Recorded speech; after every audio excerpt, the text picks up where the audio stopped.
Hi guys, welcome back. In this video, I'm going to talk about a generic topic which is on finding a job and creating visibility. This is part of my Developer Essential series. I hope this would help some of you to find jobs. Yeah, so let's start. So, when it comes to finding a job, the first thing which comes in my mind is LinkedIn. So LinkedIn is a platform where you can find legit job posts, legit companies, really serious professional communities. So you can get really good job opportunities from LinkedIn. So LinkedIn would be my first preference. You have easy apply. You can find acquaintances, your friends, colleagues, somebody who is already working in the company you want to apply for. So it's really a good place to start your job hunt. And then comes the Stack Overflow. Stack Overflow is also a really good developer community, and you can find really decent jobs through Stack Overflow also. Then comes the big players or the other players like Naukri.com, Monster.com, Indeed.com, Glassdoor, etc. These are also other players through which uh, you can look for jobs, and of course you can look region-wise jobs, etc. And most of the places have their own local job sites, which is more focused to that region. In Sweden, there is one site which helped me a lot, which is sc.nuvo.com, which is really good. That's all about job searches, how to make yourself visible, how to be prepared. That's the next thing. So, preparing yourself and creating visibility. So, I have divided this to five steps or five topics which really helped me a lot. So, starting with a LinkedIn profile. Why do we need a LinkedIn profile? So when a recruiter gets a candidate's profile, the first thing that he checks is he goes to LinkedIn and looks whether the candidate has a LinkedIn profile. So it would be really a disadvantage if you do not have a LinkedIn profile, and there's a high chance that your profile will go behind others. So that's why you really need one these days. So when you create a LinkedIn profile, try to put a short description of yourself, basically a focused description which tells about your experience, the domains that you work, the technical stacks that you have worked. Do not write essays there. Try to put uh, points or short things, a short description, which helps a recruiter to get a glance of what you are and what your experience is. That's really good. And you can also add, uh, there's a possibility to add project specific information in LinkedIn. In that place, you can add the different projects that you have done, the tech stacks, etc. Uh, they're also try to be focused, right? And the core functionality of the projects that you have worked, the technical stack, etc., so that the recruiter gets a good picture of what you are capable of. And try to put the latest projects to the top in that order, because mostly recruiters will be interested to, or interviewers will be interested to know the latest projects that you have worked on. So that would be really good to have. And try to get recommendations from your colleagues or your tech leads. That will really help. So if you don't have a LinkedIn profile, start one now. The next thing, of course, would be resume. So resume is also something similar to a LinkedIn profile, the one which talks about you and your experience, your knowledge, etc. So there also keep a short description of what you are, a focused description which says about your experience and your technical knowledge, the projects that you have worked on. Very short description.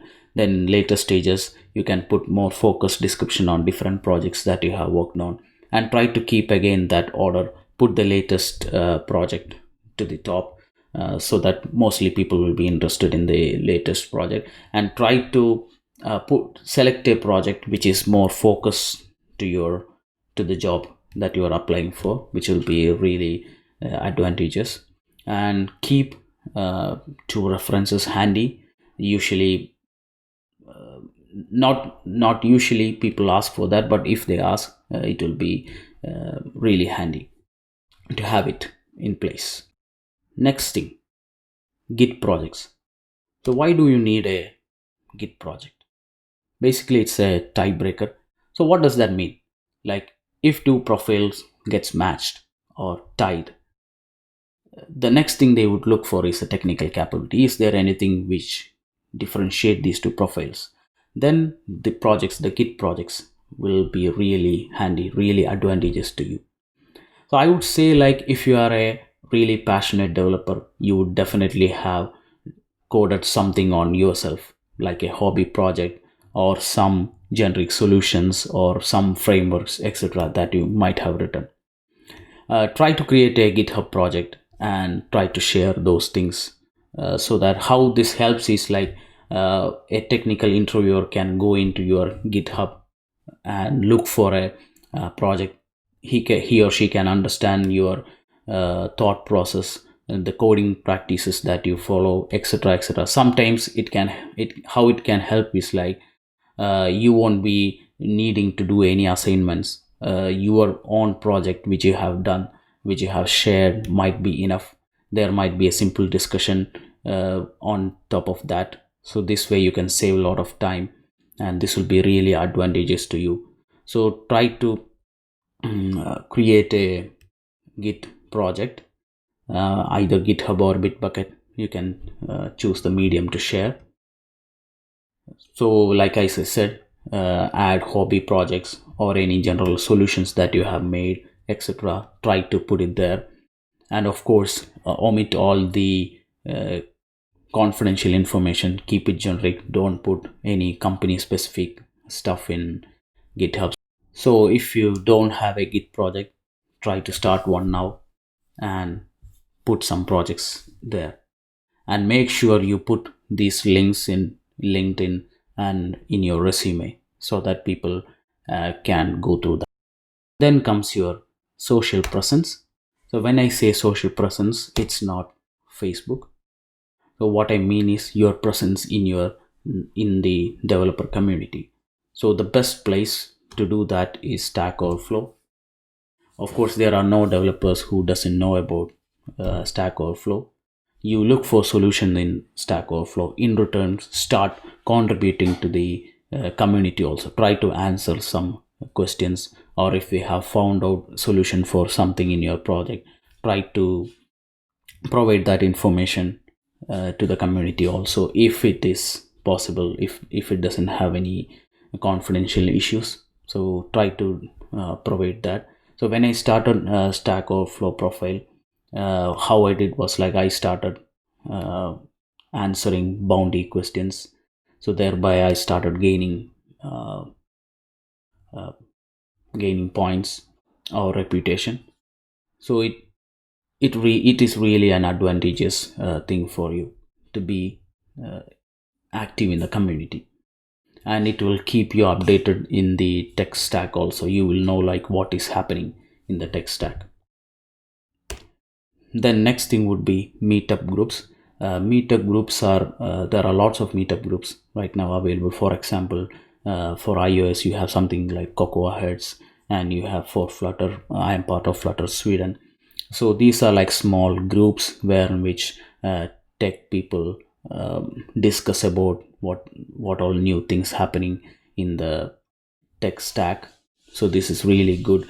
And of course you interact with your fellow developers, not developers, even managers also come there. So you get visibility over there. Try to present something in those forums. Try to discuss about some tech topics, so that you create more visibility and you get a higher chance of getting recruited. Say for example, some managers, when they think about an opening, they they get your face really available if you have these kind of activities. So try to be active in those meetups. The last thing would be like preparing a covering letter. So covering letter is uh, something which is focused to the job post. Uh, in a covering letter, you would be explaining how you are, how you fit the most to the job post, that particular role, how you make yourself fit to that, and you will be explaining like how you can help the company when you take up this particular role. So it is more focused to a particular job, but it is always helpful and handy to have at least a cover letter format which you can easily change according to the job that you are applying for. Yeah, these are some of the points which I want to tell you guys. These things really helped me when it came to finding jobs. Hope it helps you guys also. Yeah, and thanks for watching, and stay tuned for my further videos. I'm going to talk a bit on interviews, some tips and tricks with interviews later. So stay tuned. Bye bye.